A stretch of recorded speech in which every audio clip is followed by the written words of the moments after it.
Seattle was the original epicenter of COVID-19. We were the ones to first experience this pandemic. Particularly for the Native community, we did not get the resources that we needed when COVID first began. The Seattle Indian Health Board was one of the very first in Washington State to get the Moderna vaccine. That didn't happen by accident. We have been fighting to ensure that we are getting what we need in order to fight COVID within our community. I actually had a panel interview with our Native families. Our youth were the ones who said, we need you to take the vaccine first. We want to know that you're not asking us to do something that you wouldn't do yourself. So I was the first person in the state of Washington to receive the Moderna vaccine. I think the more people who can demonstrate that the vaccine is actually safe and effective, the better off we'll be. The vaccine has been tested with thousands of people across the United States, very strict clinical trials, and Native people were included in them. These vaccines are safe. They do have side effects. You need to make sure you know what those side effects are. If you are in one of the groups that could be adversely affected, your providers here at the Seattle Indian Health Board will let you know whether or not you should be vaccinated. When you call the Seattle Indian Health Board, you can choose two different options. One is if you're experiencing symptoms and you need to receive a COVID test. And two is if you want to receive a COVID vaccine, you can press a button to actually get somebody on the phone to get signed up to get a vaccination. At this time, it's really important for folks to get enrolled as patients at the Seattle Indian Health Board because that's how we can be able to provide the vaccine. If you're an elder, especially if you have any illnesses like diabetes, heart disease, or asthma, please come in and get your vaccination. The next phase rollout will be Native 18 years old and up. If we can get enough of the vaccine following that, then we'll open it up to everybody. We're not more likely to get COVID or to die from COVID because we're Native. Being Native is what makes us strong. Right now, it is so important for us to take every necessary precaution to ensure a great future for our next generations. The Seattle Indian Health Board exists to serve all of our relatives. From an Indigenous perspective, we're all related. So I'd like to invite you to come to the Seattle Indian Health Board and become part of our family.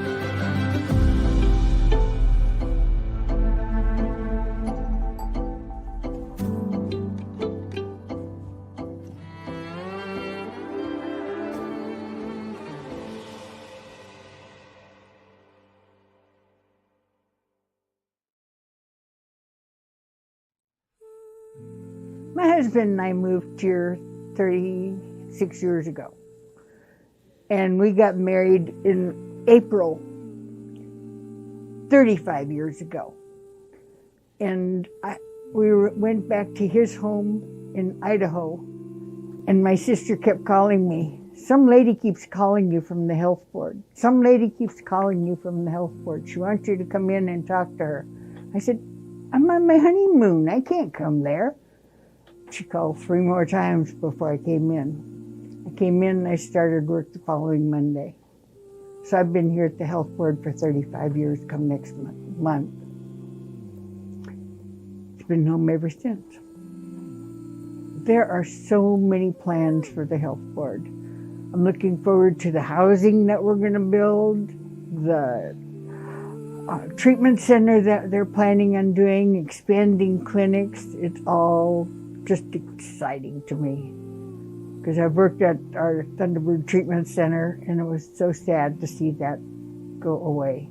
And I've seen the plans for the clinic down at Chase Seattle Club, and I know we're going to build up.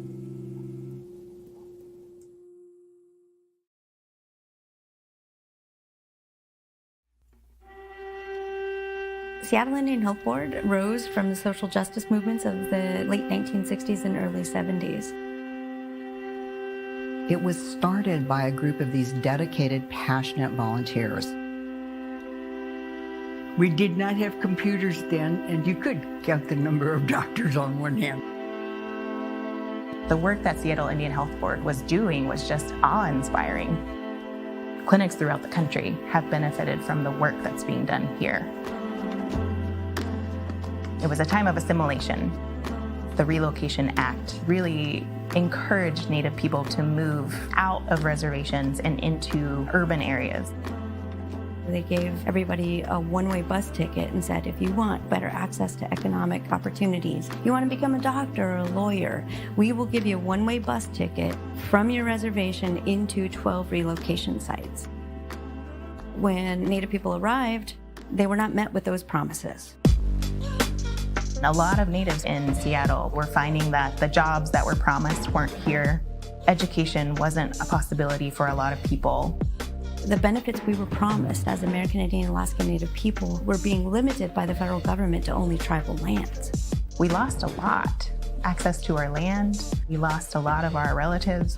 This was really a form of cultural genocide. But we did what we do best. We came together, all different tribes, and said, just because we live in cities doesn't mean that our benefits disappear. The government owed something to us. Nobody else is gonna give us the things that we need. We really have to provide that for ourselves. And those agreements listed healthcare. One of the most beautiful things about the story of the Seattle Indian Health Board is how Indigenous women came together to say our people deserve more. Bernie White Bear partnered with the American Indian Women's Service League to start to form free clinics. They literally moved a file cabinet out of a file room and started providing services to our people. When they got their 501c3 and became the Seattle Indian Health Board, Bernie White Bear was the first person hired as the executive director. Since that time, we have grown from moving that file cabinet over to now we're a $32 million organization. What is the next 10 years going to look like? What's the next 20 years going to look like? That is our responsibility to continue what they started, to ensure that we are not only here 50 years from now, but 5,000 years from now. That is the blessing that we have here at SIHB.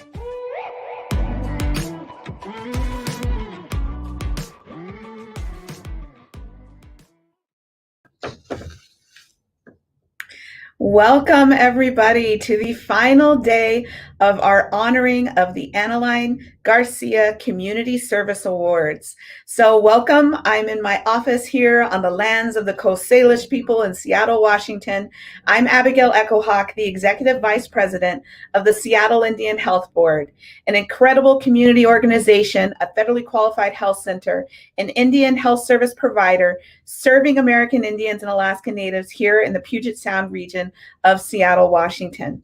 I am so blessed to spend this last day with you. I'm so excited. It has been an absolutely incredible week of artist performances, of honoring the incredible legacy of Indigenous women here in Seattle, Washington, and of course, honoring the incredible Adeline Garcia.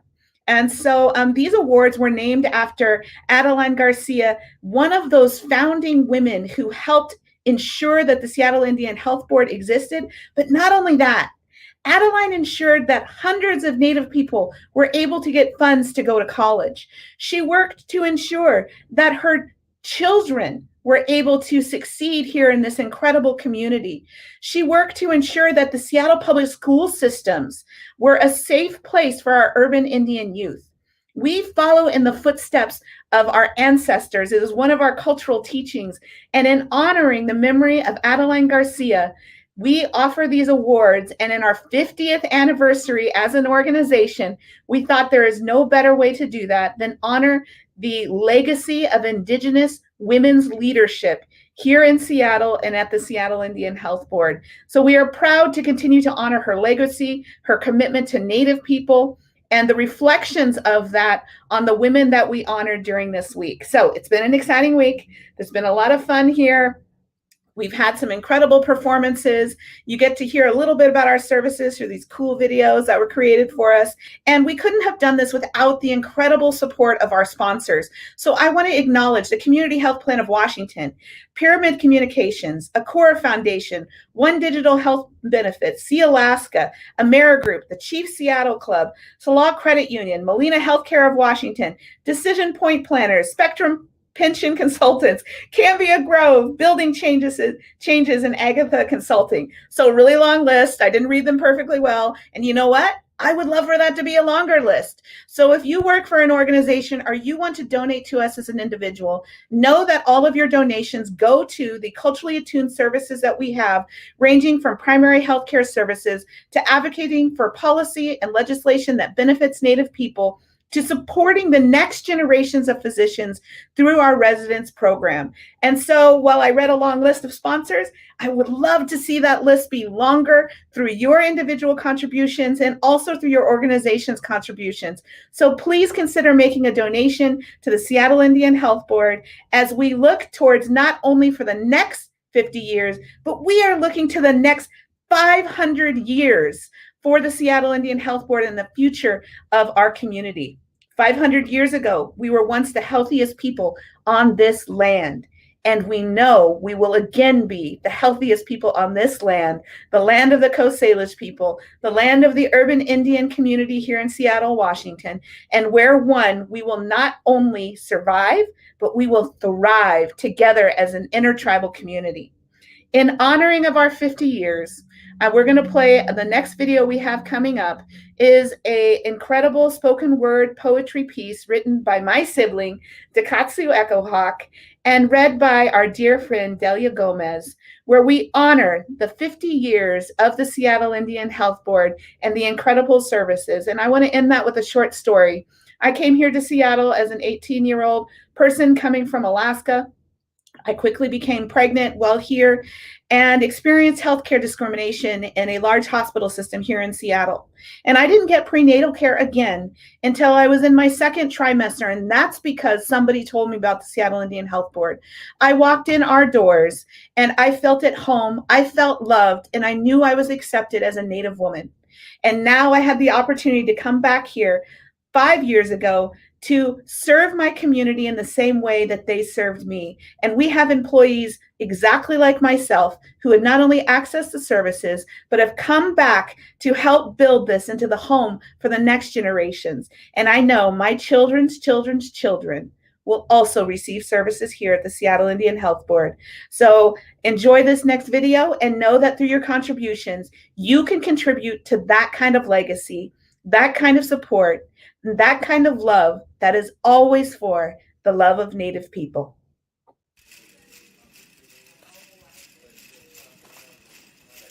"50 years of smudges, 50 years of shots, 50 years of vaccines, 50 years of checkups, 50 years of babies and blessings, 50 years.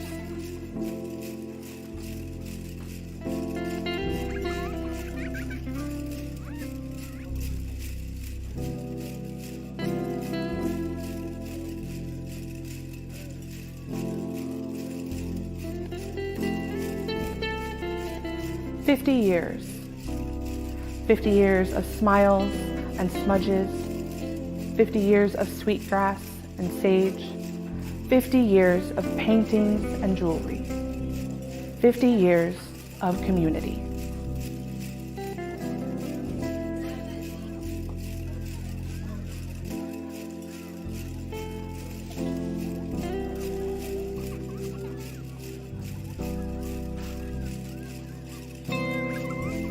"50 years of friends and family, new and old, 50 years of memory, and 500, 5,000, 5 million, and more years of being who we are.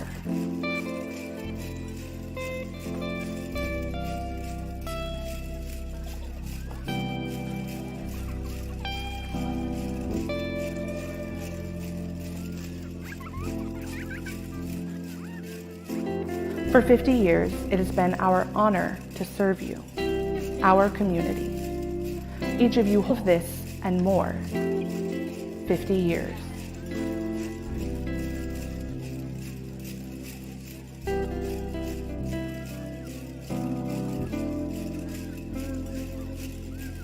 "50 years for the love of Native people, and 50 more, and 50 more, and 50 more.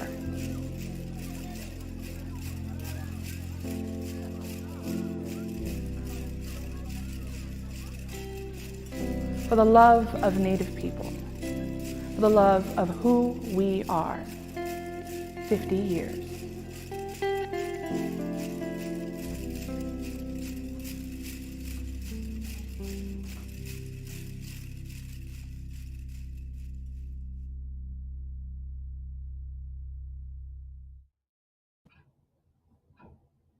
I just want to raise my hands in gratitude to everybody who participated in that video and for my sibling Takatsu for writing what the Seattle Indian Health Board is, what we have been, and who we will always be.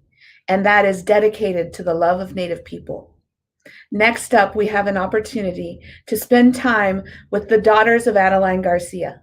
I remember the very first time that I met Jania Garcia, and the first thing I remember is the big warm hug that she gave me.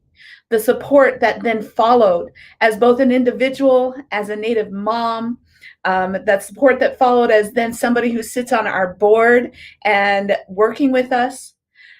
Her and her sister Kimberly, they are going to share with us the experiences and the stories of their mother.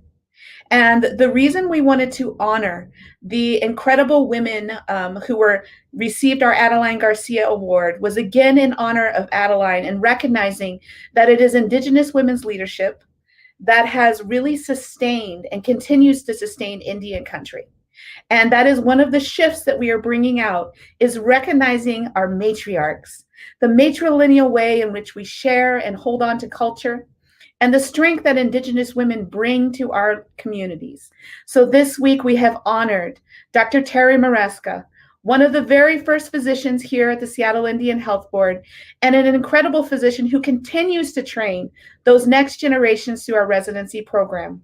We honored one of those up-and-coming leaders who has made an incredible difference already in her short 32 years. We honored Abigail Jania for the work that she has done here in our communities.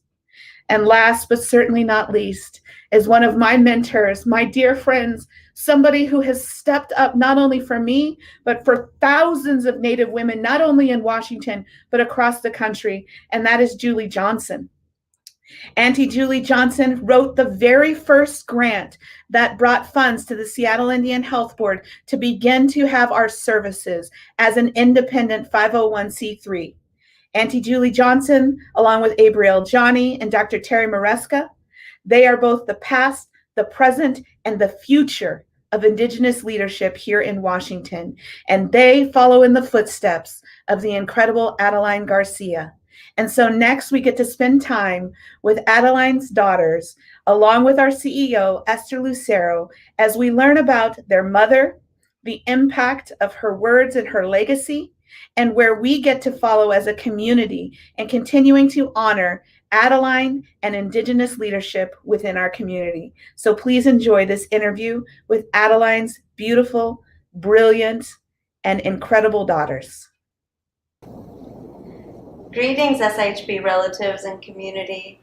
It's my complete honor and privilege to have a conversation with these two incredible women before us.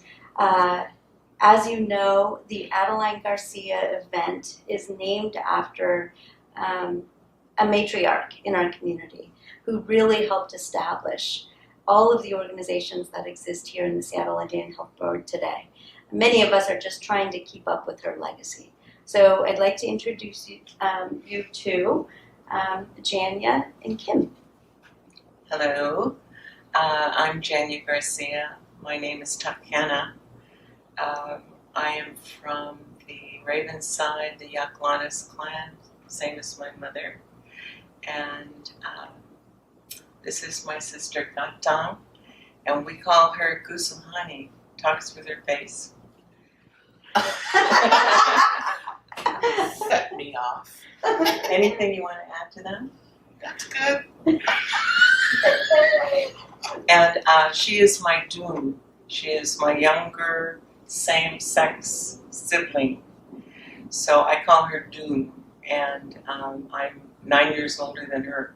So when we talk about our mother, we have very different experiences, and sometimes joke that we are both only children, because I was alone with my mother, the one and only, for 9 years, and then my sister came, and she was little, and we were all excited about babies. And when you get into that troublesome middle school or anything like that, I was away, and I was in college and not home, and she was the only child.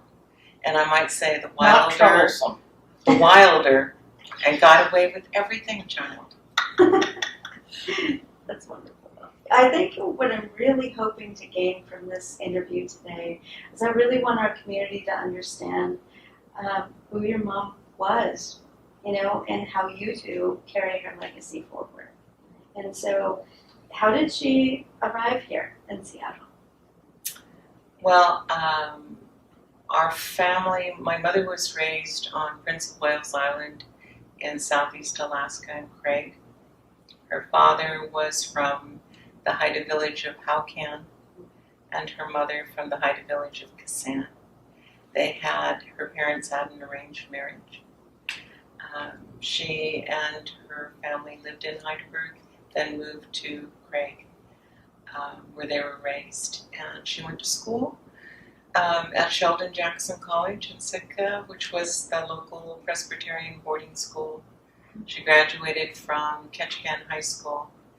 And then this is in the early 40s. So there was a big migration of Native people to the urban centers south, and my mother was part of that. But I heard an interview with her once when one of the radio stations was doing a program on urban Indians. And when they asked her why she'd moved, because I always said, well, she was part of that big migration and there were jobs and la-di-da, my mom said, oh, I wanted to see the city and have fun. So, she was always curious that way. And once she got to Seattle and became a young wife and mother, there were, this is in the 1950s, so think about how much smaller Seattle was and how much less diverse. The biggest minority population, I'm sure, must have been people, and they were not particularly welcome. So the women reached out and looked for one another so that they could socialize.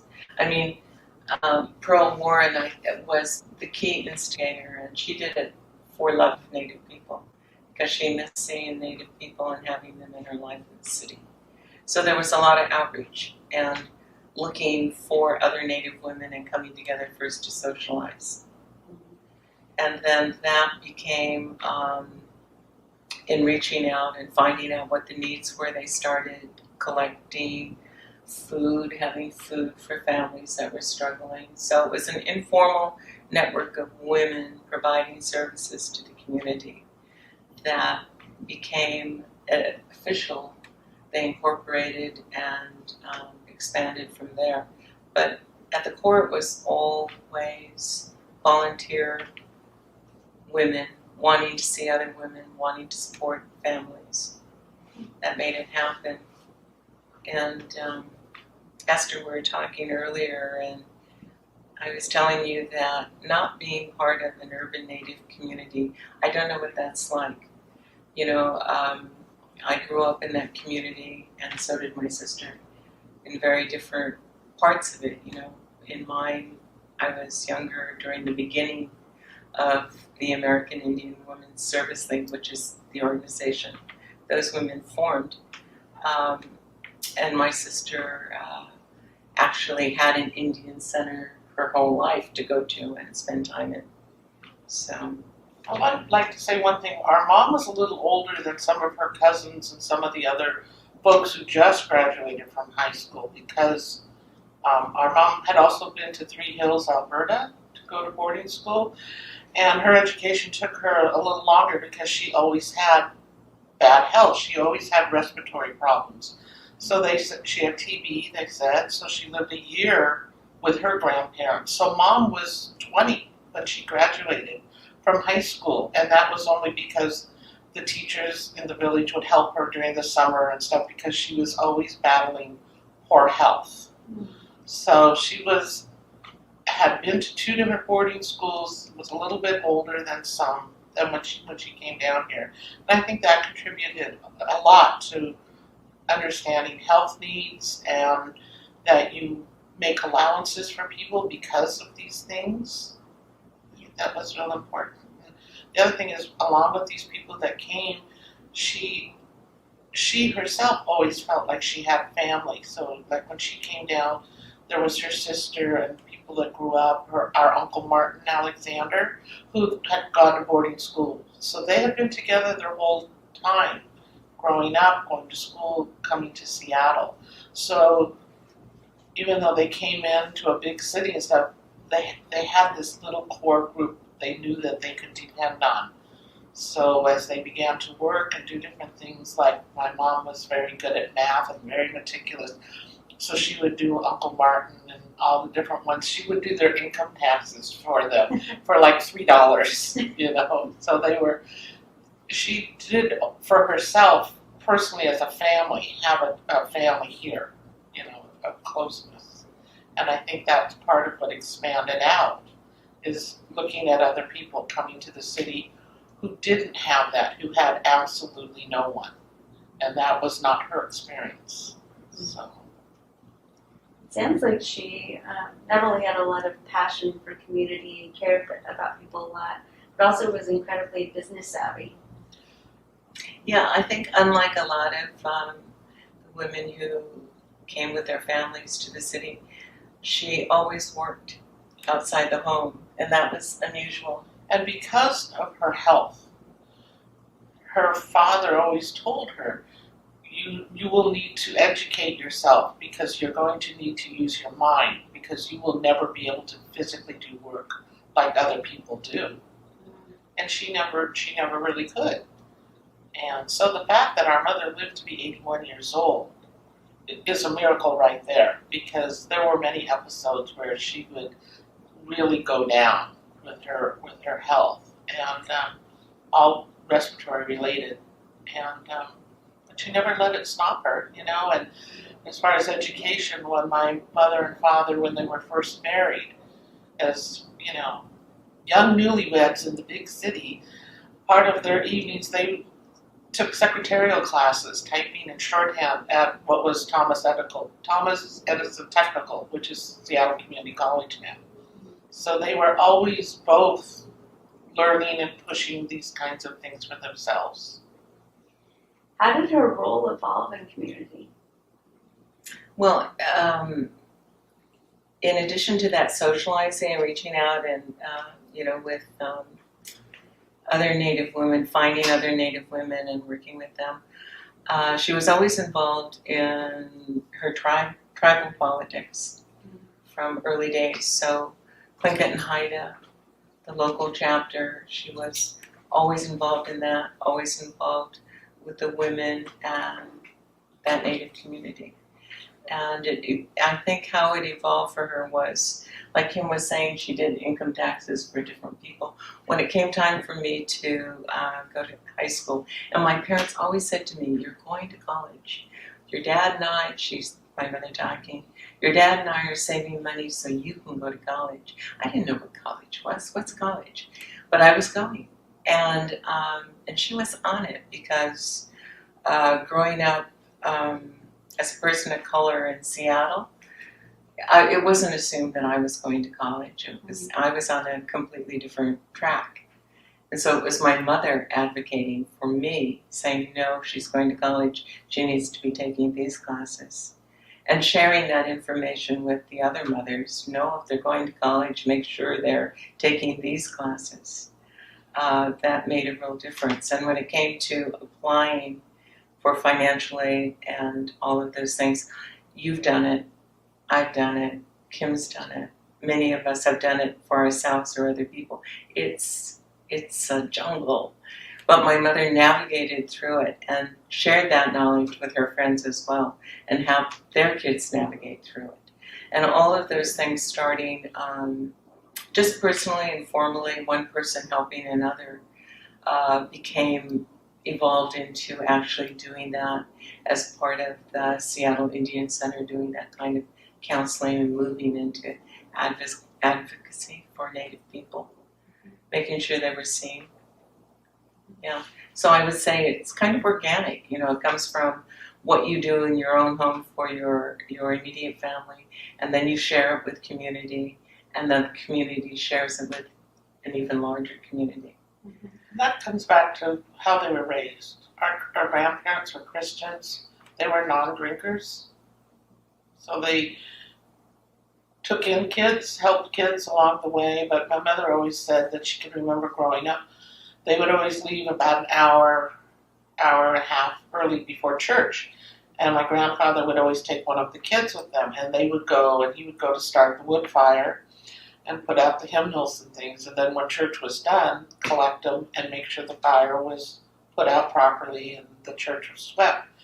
And she said, why do we always have to do this? There's other people that come to church, and he passed what he knew, and he said it was an honor to serve the people, it was an honor to serve God, and you're not there to judge. You're just there to do the work, because he said there will come that time at the end when you will have to account for what you've done, whether you've helped or not. And it doesn't matter what other people did, didn't do, said, didn't do.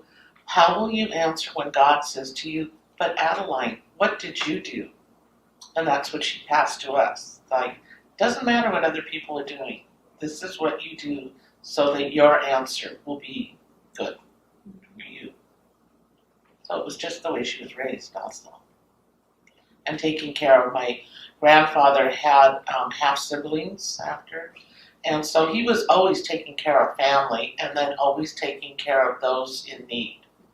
And if there were children who were abused or whatever, he would bring them in and they would go and speak to the parents. They would. There are many men that, as I grew up later, saying, I wouldn't know how to fish if your grandfather hadn't taken me on his boat because their fathers weren't available, there wasn't somebody there. And that's just, so it's just a part of who we are. It's just all we know. It was our, it's our native people. It was our everyday living. If we share. We're going to, we had adopted grandparents that were white, had a home up on Boeing Hill toward White Center, and they were originally from farm people and stuff. So they always had a huge garden and fruit trees. And so we were the ones who always were picking and everything, and my mom would can, and she would, this is, in the 60s, she was canning with no sugar so that we could just go down anywhere on see whoever's boat's heading up north and just put cases of this to send up to the aunties and those who were diabetic. And then they'd come, a couple months later, somebody would be coming, knocking at the door with cases of canned fish and whatever that other people had sent down. And, so our adopted grandparents, they were thrilled. They were thrilled that their fruits and vegetables were being shared and, and again, sharing culture, taking them camping, and we'd go out and pick gumboots and seaweed, and they tried it, didn't care for it, but they tried it. They wanted to know what they were totally involved in our lives. So we had this, so we had Native, we had Mexican, and then we had our white grandparents, which is where we went for Christmas Eve and did all these other things, so, but they all intermixed, and again, just how my mom was, She met our grandma, Muriel, on the bus. She looked worried, and she said, are you all right? And she was saying she was worried about not having enough sugar for canning during the war and rationing. And my mom said, oh, I can get some extra coupons. My boyfriend's in the Army, and he doesn't smoke, and he's not a drinker, so he'll just trade. And that's how she met our grandmother, this woman who was the woman here when her parents couldn't be here. Seattle grandmother. Yeah, she's the one who organized my mom and dad's wedding and those kinds of things. So, again, it was just seeing somebody looking worried on a bus. You talk to them, you don't turn away. I have to just say that when my mother was in her 60s, she had this great revelation one day, and she called me up and she said, I figured out why Chana was never at the Christmas party at the A&B Hall, the Alaska Native Brotherhood Hall, when she was growing up. And it was because he was Santa Claus. And she would always say, where's Dad? He's going to miss Santa Claus. I mean, but the revelation to her was at the age of 63. It finally dawned on her. That why he that was was. Santa Claus. Yeah, What was she like? she was fun. Uh-huh. She was lots of fun, and I think that's what kept her going to 81, because she did have these setbacks. You know, in the last 5 years, she was on oxygen. She had to have portable oxygen, but she still remained active. And I shared this. We shared this with you when we went to lunch the first time. Her default answer was always yes. Mom, do you want it? Yes. Wait, we haven't told you what we're doing. No, I want to. You know, if she could do it, the answer was always yes. And she brought that kind of energy and fun wherever she went. She was by nature, the glass is half full. It's great, you know. So people would come and visit her, even when she was spending time in the hospital staff would come and take their breaks and visit with her, you know, because she was just fun to be around. She was nurturing, she was supportive, you know, she always had your back. And not just mine or my sisters, but, you know, the community. You know, she would stand up for you, and was just a wonderful person to be around. So I think one of the continuing legacies that we have as her daughters are to be out at social events and have people come up and say, oh, I wish your mom was here because I want to tell her I graduated. You know, she was so supportive of me. And my mother was just vigorous in saying that there are no dropouts. Life happens, but they'll come back. You know, when people say the dropout rate for Native students is so high, she said, no, life is happening. They'll come back. And so, you know, to this day, people come up and say, I wish your mom was here so I could tell her I graduated. I think the greatest thing about our mom was that she was, first and foremost, a mom. That was her greatest role. That's what she saw, and that was what she was going to do the best. And she was fun, and I have more friends.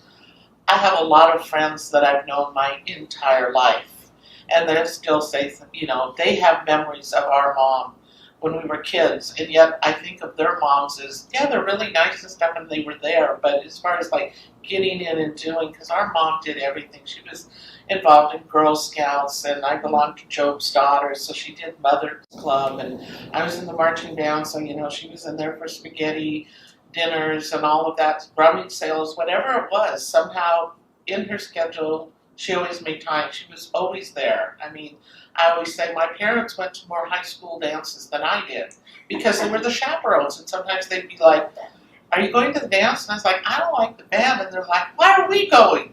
Because you said yes. So they went, you know, and everybody knew them. Mom would be up at the ticket takers, and Dad was the dad walking around the bleachers with a flashlight, you know.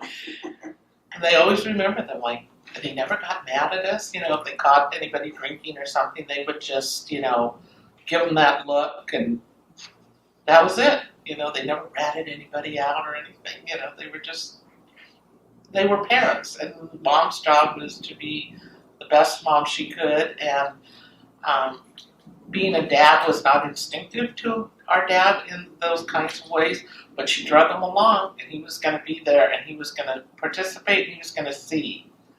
And so again, I have friends that are like, oh, I remember your dad, he caught me doing this, and he never said a word, you know, I was so worried, and, you know, they were just present. They were physically present, always. It sounds like she had a lot of passion for education, community, and people, and health. Tell me how the health piece came about. Well, I was mentioning earlier that, you know, there was some personal experiences and stories with unfriendly, unhelpful medical care for Native people. And one of the first clinics evolved out of the old Indian Center, the one on Warren. It was an old church. And if you talk about the Indian Center and the Service League, for a lot of our generation, it's that old church on Warren. And they would have, you know, upstairs in the attic, the clothes, you know, collecting good clothes so that if someone needed clothes, they could go up there and find something. They always had the coffee pot on. The good clothes are upstairs, and things that were not deemable to be used or whatever. The ladies, if they were white shirts or anything with buttons, take all the buttons off and collect those buttons for people to make blankets. And then everything went in a pile, and there was an older Jewish man with this ratty old truck with extra side panels.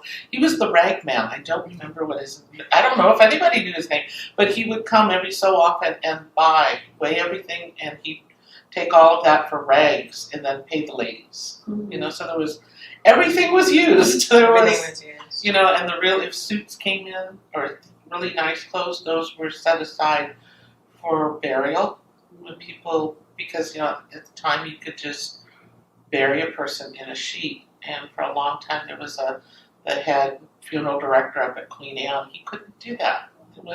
So he would contact the Indian Center, and he'd get clothes, and then he'd make sure that the ladies had the record of the native person, so that if someone ever came to look for that person, and usually whenever it involved that cemetery, somebody went. Somebody from the Indian Center went. Service League ladies, they would go, so that and quite often family would come.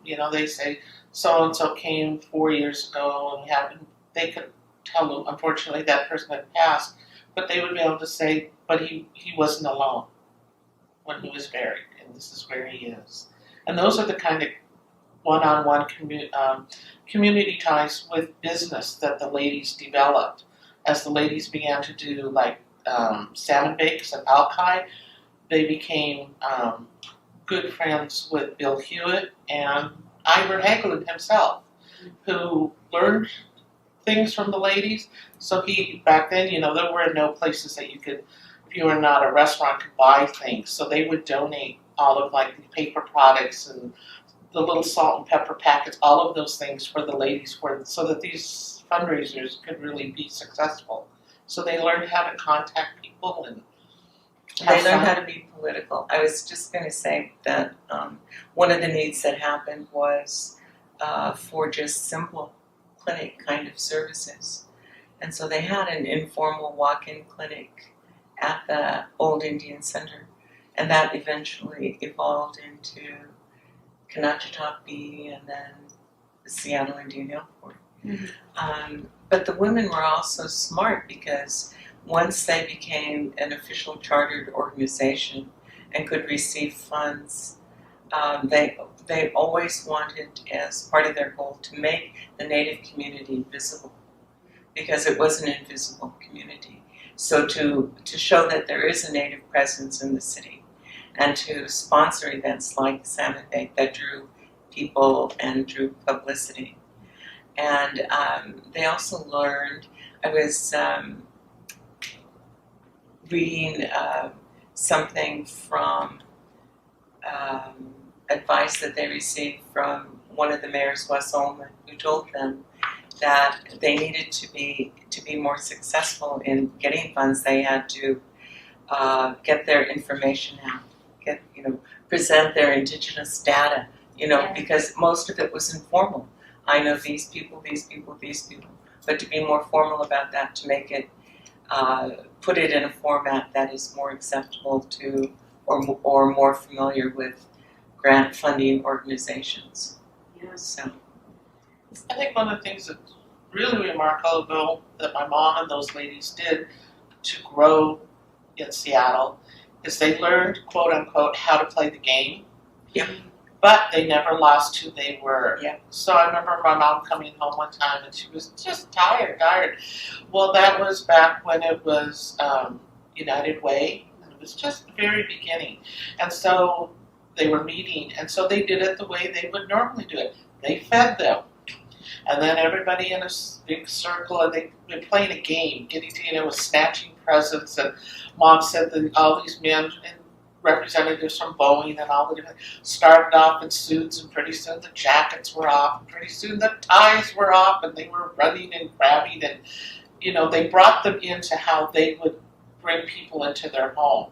And once they were fed and everybody was relaxed, now we talk business, you know, and then no matter how it ended, here's a little something for you, whether it was food or something, you know, and that's how they got in the door, and they knew how to play the game using what they knew, and it wasn't to play the game or to get ahead, it was to include them, so that if they felt included, then we need to help. Yeah. So. Yeah. Anything that you want to ask us that you'd like to emphasize? I don't think I want to. I think you're getting quite an understanding of who your mom was. And it wasn't just mom; it was the whole network of Yeah. service league women, you know, and they were a varied group, a really varied group, with that knew how to play the strengths and knew who to put as their spokesperson or who to send to this meeting. And when Kim said they learned how to play the game, but to be inclusive, they also learned how to play the game to be strategic and to advance their causes and their purposes. So, yeah. And you mentioned earlier, Jania, that mentorship was really important. It was, Really key. because they brought along and always supported the younger women in the organization and encouraged them and taught them. So that was always a part of it. It wasn't me in my position. It was always bringing the next group up and sharing. And I think in doing that was her combination of community and then her work in education. So any day, any person who graduated from high school, that was a proud day for her. No matter what other else happened in the world, when somebody graduated from college, when somebody went on to graduate school, those were huge, wonderful days cemented in her heart, because she knew that it wasn't just for them, that would continue to spread and grow. And she knew that was, her work was done with that person, but that person would continue on. And I think any day, any person graduated from college and moved, you know, that was really her proudest moments, you know. I have to say, my last comment about this is, you know, she was involved in not just the Service League in Quileute and Haida, but the Indian Commission and higher education, this and that. She had served on many boards and panels. But the one that was closest to her heart was the Seattle Indian Health Board. And she was the chairman or the president for a number of years. And when our mother began to withdraw and resign from positions, the one she hung on to the longest was the health board. And when she told us in December that she was going to resign, then we knew she was getting ready. One last thing, you know, last year closing. So I want to read it now. This is my father's words, and my father passed away in August of 2020, non-COVID, 98 years. But this is what he said at the end of our mom's funeral. He stood up. From the bottom of my heart, on behalf of myself and my family, I thank you for being here today. We are here to remember a loving, wonderful woman, my wife Adeline. When you leave here today, I want you to go believing and thinking as Adeline did. She believed that as individuals, to find ourselves for what we really are, we must first get lost in loving and helping those less fortunate than ourselves. Thank you, I love you, and God bless you, Adeline Garcia. Thank you both for sharing a history and legacy of your mom, but also just sharing so much of yourselves with us, continuing that legacy. As you can see, the Seattle Indian Health Board really strives to fulfill that vision and commitment that was instilled by Adeline Garcia in the American Indian Women Service League. We do everything from data collection to service delivery to mentorship to building vision, political presence, making sure that our people are well taken care of. And it's because of women like this. And the motto is "So Mother, for the love of Native people." Yes.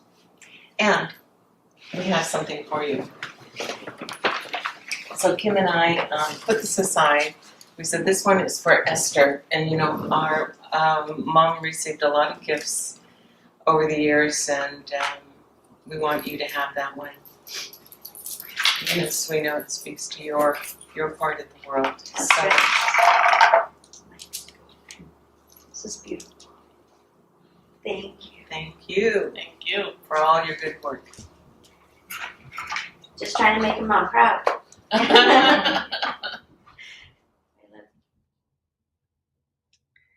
Well, I'm sure many of you are just like me right now, wiping the tears from your eyes, making sure you don't mess up your mascara.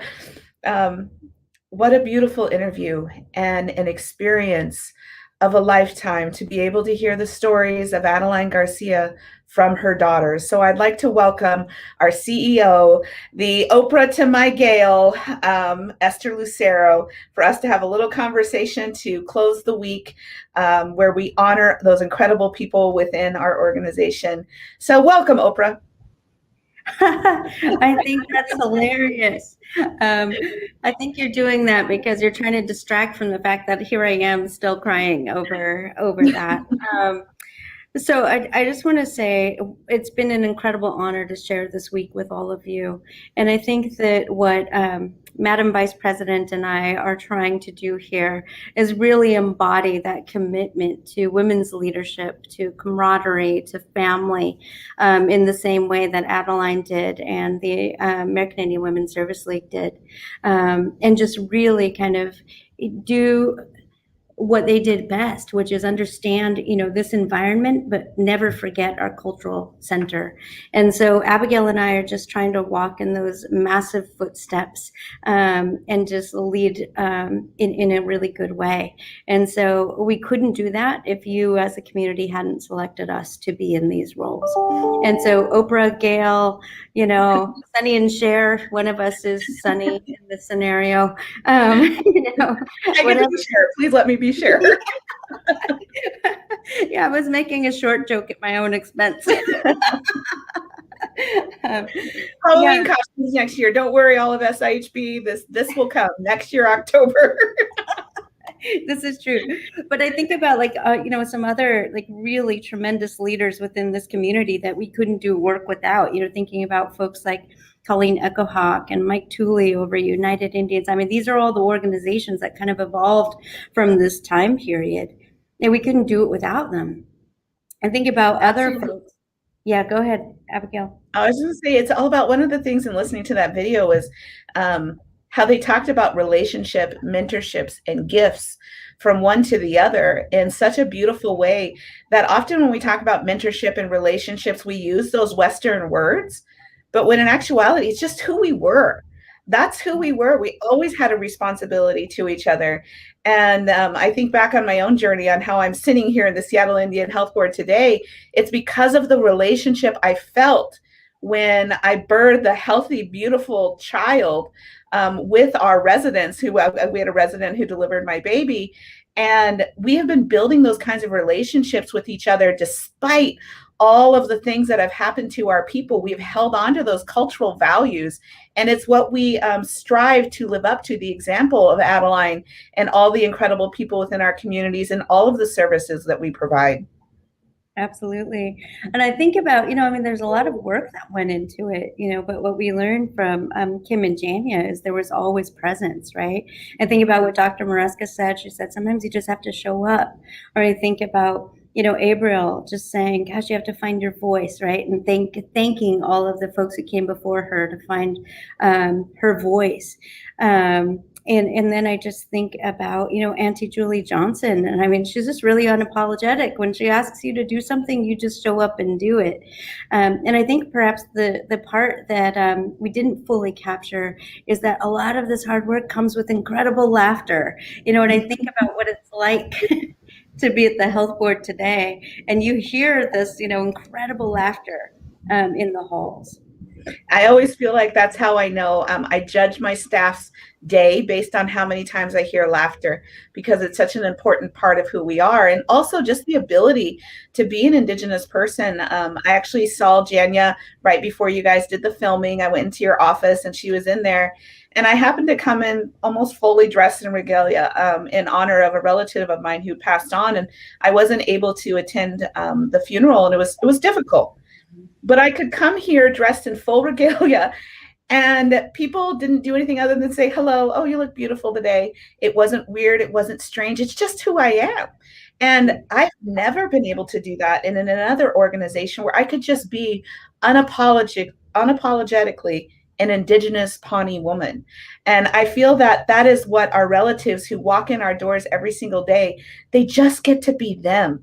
From our employees to our relatives who we provide the incredible services, that is the gift that is given at the Seattle Indian Health Board, and one that I welcome, to be able to be the Indigenous person that I am, where very often I'm not accepted in that. But here, it's just who we are. Absolutely. It's that commitment to our relations, right? And just understanding that we are all related in some level, and together standing with one another, uplifting one another, right? Another one of Adeline's legacies and teachings. We can do anything, and we are. We are changing the world. Absolutely. So I'm going to ask you, just in my Gail role, I'm going to ask you a couple questions that we had asked of some of the folks who we interviewed. And these are really important questions, Esther. I probably couldn't ask you anything more important today. Dentillium or turquoise? Navajo bling all the way, baby. It's turquoise. Okay. I know the answer to the next one, but I have to ask it. And again, in the chat, if people who are watching, answer this one too. Indian taco or Navajo taco?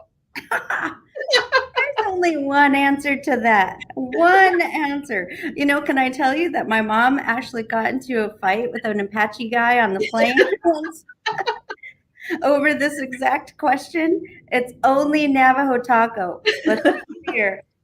Said as a Diné woman, this Pawnee woman calls it an Indian taco, and then and we call it an Alaska Native one up in Alaska. So I ask those questions because it's so funny and important in recognizing that here at SIHB, we serve more than 200 different tribal affiliations and identities. We are a strong intertribal community. Some of us want to wear dentillium, others believe in turquoise. Some call it a Navajo taco when it's obviously an Indian taco. We have the diversity that exists within our communities, in our services, in the way we have our traditional Indian medicine practitioners from a wide variety of folks, how our the intertribal identities are represented not only in our staff, but in the way that we serve all of our people, along with anybody else who comes in our doors. So I want to invite all viewers to think about the ways that you can contribute to the vitality of the urban Indian community here in Seattle and here at the Seattle Indian Health Board. And your opportunity is now. It's also an opportunity in the future, and that is to become part of our work and offer a gift, as we have always done in our Native communities, and contributing to each other's strength, wellness, and building our strong communities, and that is through a donation. So you can give those gifts to us here in the chat, also on our website. And when you offer these gifts, know that Esther and I, along with all of the leadership here at the Seattle Indian Health Board, are dedicated to following in the stories you just heard. We are here to serve our community, to do it well, and to always hold the love of Native people at the center of everything we are. So now is your opportunity to be part of the incredible work of our organization as we honor these 3 Indigenous women, and as we think about and reflect on the memory and the legacy of Adeline Garcia. We can all contribute to her legacy by offering a gift to the Seattle Indian Health Board. Any last closing thoughts, Esther, before we close out our incredible week of honoring Indigenous women? I just want to really acknowledge the honorees. I mean, we carefully selected all of you. Community has selected all of you. And the way I close everything is we love you guys. And so come be a part of our family. Thank you all for joining us, and we encourage you to watch, rewatch, and rewatch again these videos. There are so many stories and knowledge systems held within them. If you're new to our community, it's a way to get to know us. If you are a Native person, this is an opportunity for you to both honor those individuals and also learn from their stories and contribute in your own way to our communities. So thank you for sharing this week with us. Thank you, Esther, for being the strong, incredible Indigenous woman that you are, that we all have the incredible opportunity to work under your leadership. And we look forward to the next 50 years and the next 500 years and the next 5,000 years of service to our community. So we raise our hands in gratitude. Thank you all for spending this time with us, and we look forward to welcoming you into our doors here at the Seattle Indian Health Board.